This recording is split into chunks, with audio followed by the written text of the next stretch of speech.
وجودهما من غير عاقد فالعاقد رقيزة الأصلية لكن ليس واحد الصالح لإبرام العقود. اچھا, یعنی عقد کے لیے کس چیز کی ضرورت ہے؟ عاقد کی.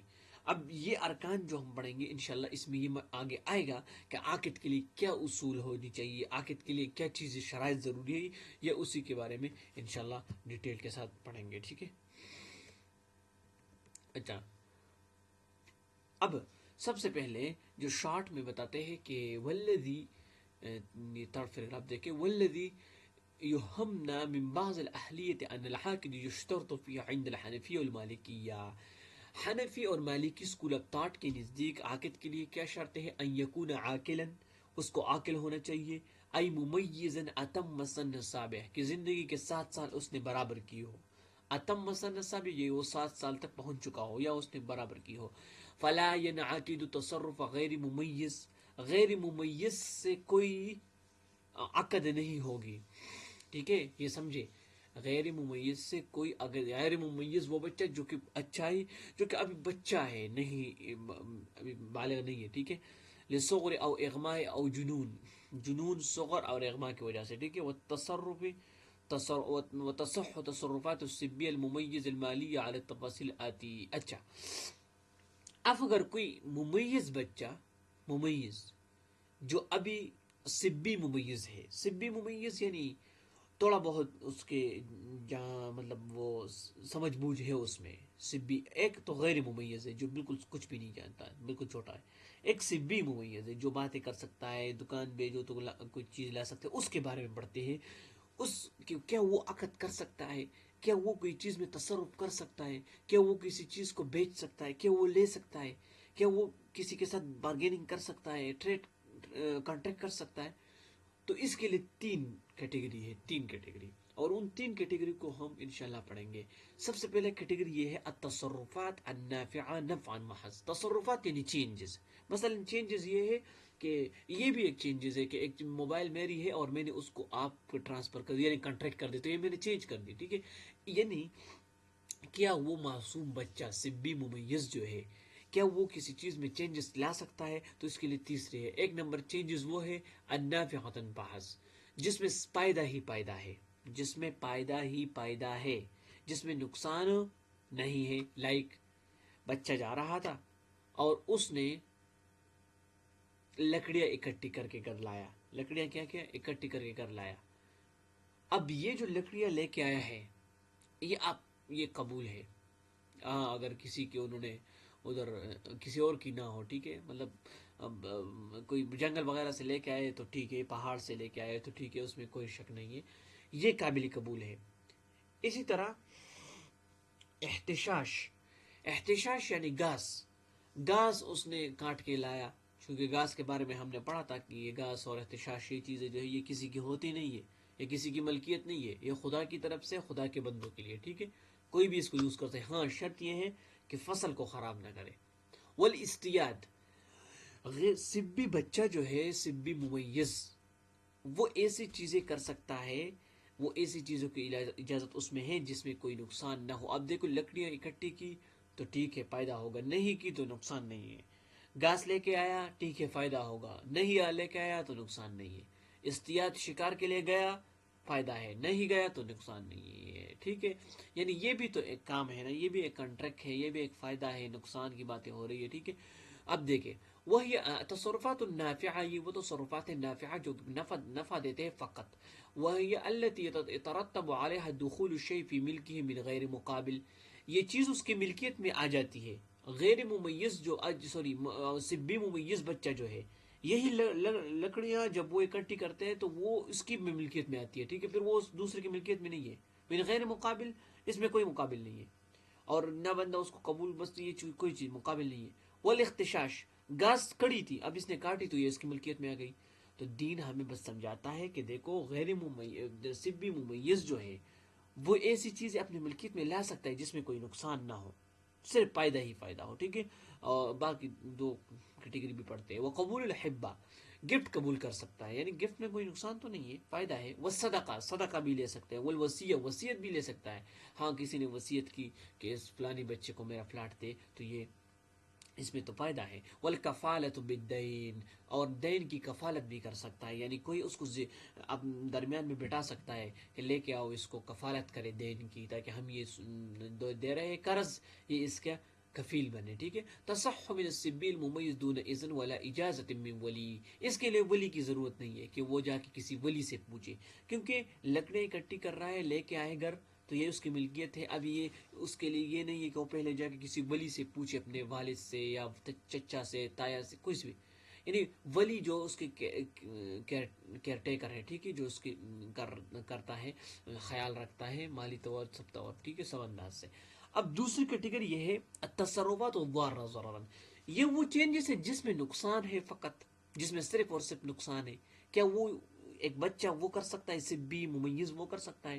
وہی التي يترتب عليها خروج الشيء من ملک دون قابل, اس میں یہ ہے کہ پہلے تو ایک چیز اس کی ملکیت میں آتی تھی نا, اب خروج الشیء من ملکہ, وہ چیز اس کی ملکیت سے جا رہی ہے, وہ نکل رہی ہے, من دون مقابل, یہاں پر بھی مقابل نہیں ہے, کوئی ہے ہی نہیں, بس وہ چیز اس کی ملکیت سے نکل گئی. جس طرح پہلے کوئی تھا ہی نہیں اور وہ چیز اس کی ملکیت میں آ گئی. دیکھو ایک چیز کو ملکیت میں لانے کے لیے عام طور تو یہ ہوتا ہے کہ میں اور مثلا محمد, ہم دونوں ایک دوسرے کے ساتھ ڈیل کرتے ہیں کہ یہ گاڑی ہے, محمد کہتا ہے میں آفر کرتا ہوں, میں کہتا ہوں میں قبول کرتا ہوں. تو دیکھو دو بندے ہیں. کچھ ایسے کنڈیشن ہیں جہاں پر دو بندے نہیں ہوتے, جہاں وہ کوئی بھی نہیں ہوتے, صرف آپ ہوتے. لکڑیاں پڑی تھی, آپ نے اکٹھی کر کے لائے اور گھر میں لے آئے, تو یہ اس کی ملکیت آپ بن گئے. ٹھیک ہے, اس طرح گھاس تھی تو آپ اس کو کاٹ کے لے آئے تو یہ ملکیت ہے. پہلے یہ کسی کی ملکیت نہیں تھی, پہلے خدا کی تھی. ٹھیک ہے, اسی طرح تو اس میں تو بچہ ولی کے نہیں ہے, اجازت کے کبھی وہ نہیں ہے, وہ بغیر وہ کر سکتا ہے نا. اب ایسی چیزیں جس میں وہ ملکیت سے نکل جاتا ہے اور نقصان ہی نقصان ہے, تو یہ چیزیں بچہ نہیں کر سکتا. ایسی چیزوں کی اس کو اجازت نہیں ہے, سبی ممیز کو اجازت نہیں ہے. ٹھیک ہے, کا طلاق, جیسے طلاق ہے, والحبہ گفٹ ہے, والصدقہ صدقہ ہے, والاقراض قرض ہے. ٹھیک ہے, وہ پہلے گفٹ قبول کرنا تھا, ادھر چیزیں دے رہا ہے, وہ ملکیت سے نکل رہی, صدقہ دے رہا ہے. اب بھائی صدقہ بچہ یہ کہیں زیادہ نہ دے, ہاں استطاعت سے زیادہ بھی نہ دے. والقرض والاقراض, قرض جو ہے, وکفالتی لغیر بالدین. دیکھو ادھر کفیل بننے کے لیے بھی اگر وہ اس میں سے کچھ پیسے رکھنے ہوں, کچھ کفیل کے لیے, تو پیسوں کی ضرورت ہے کہ میں یہ چیزیں گروی رکھتا ہوں, میں کفالت ذمہ داری لیتا ہوں کہ یہ مقروض بندہ پھر یہ پیسے واپس کرے گا. ٹھیک ہے, ہاں اگر یہ کنڈیشن ہے تو یہ چیزیں تو اس کی ملکیت سے نکل رہی ہے, پھر وہ نہ کرے. لیکن پہلے والی کنڈیشن جو جسٹ وہ گواہ بنانا, یعنی وہ تو ابھی کچھ نہ کچھ جانتا ہے, بچہ ہے, کچھ نہ کچھ اتنا سمجھدار ہو چکا ہے, تو گفٹ بھی قبول کر سکتا ہے, صدقہ بھی لے سکتا ہے. لیکن اس کے لیے یہ ہے کہ وہ گفٹ جو ہے نا وہ دینے کا نہیں ہو کہ وہ بہت بڑی چیز کسی کو دے, صدقہ میں کسی اور چیزیں کے انتہا سے زیادہ دے, یا جو ہے کفالت بالدین میں جو گروی چیزیں رکھنی ہے تو اس کے ساتھ اگر کچھ ہے ہی نہیں تو پھر کیا رکھے.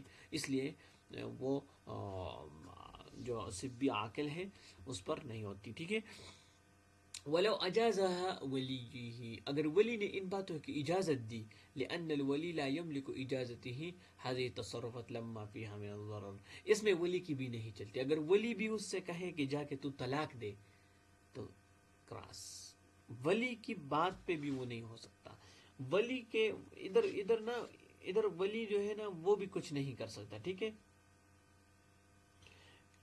یا ولی وہ زبردستی اس کو یہ نہیں کہہ سکتا کہ جا کے تو کسی کی قرض دے رہا ہے اس میں ضامن بنے، تو ضامن بننے کے لیے تو پھر وہ شرائط ہے کہ کچھ لوگ شرائط رکھتے ہیں نا، کچھ نہیں رکھتے، جو نہیں رکھتے بس بنے، ادھر کوئی ضرورت، ادھر تو دین کہتا ہے کہ وہ تصرفات نافعہ ہے، لیکن جہاں پر پھر چیزیں آپ کی ملکیت سے نکل رہی ہے، ضرر ہی ضرر ہے، تو دین کہتا ہے کہ ادھر سے بھی ممیز کو دور رکھو، اس کو نہ لاؤ، طلاق کا معاملہ ہے، صدقہ ہے، یہ خود ایک ایسا عاقل بندہ کرے جو بعد میں پچھتائے نہیں، ٹھیک ہے۔ 5 نمبر کیٹیگری یہ ہے تصرفات المتردد بین الضرر والنفع، یہ وہ تصرفات ہے جو کہ ضرر اور نفع کے بیچ و بیچ ہے، کبھی ضرر اور کبھی نفع، وہ کس طرح، التي تحتمل الربح والخسارہ، ربح والخسارہ یعنی پروفٹ جو ہے، پروفٹ نہیں، پروفٹ آتی رہتی جن چیزوں پر، کل بیع والاجارہ، جس طرح بیع و اجارہ ہے، سوری بیع و شراء، جس طرح بیع و شراء ہے نا، بیچنا خریدنا، یہ والاجار والاستجار والزواج والمزارع، زواج میں بھی جو ہے نا فائدہ نقصانات سب کچھ ہے، ٹھیک ہے۔ اب زواج میں نقصان کیا ہے، فائدہ کیا ہے، تو اس کو دیکھنا پڑتا ہے کہ ادھر شادی کرنی ہے نہیں کرنی ہے، رشتہ دینا ہے نہیں دینا ہے، رشتہ لینا ہے نہیں لینا، یہ ساری چیزیں نا یہ بہت امپورٹنٹ ہے، والمزارع یعنی زراعت میں بھی، ٹھیک ہے، تو یہ چیزوں میں کبھی نقصان کبھی فائدہ، بیع میں کبھی نقصان کبھی فائدہ، اجارے میں کبھی نقصان کبھی فائدہ، ٹھیک ہے۔ تصح من سبی ممیز، یہ سبی ممیز کر سکتا ہے، یہ وہ سبی ممیز ہے نا جو کچھ نہ کچھ جانتا ہے، ایک تو بالکل بچہ ہے نا، وہ نہیں جو کچھ نہ کچھ جانتا ہے، آج کل کے سبھی ممیز جو مطلب پب جی کھیلتے ہیں، اتنی عمر میں ہو، وہ موبائل یوز کر سکتا ہے، اس کا مطلب بہت چیزوں میں ایکسپرٹ ہوتے ہیں، تو یہ سبی ممیز ہے، ٹھیک ہے۔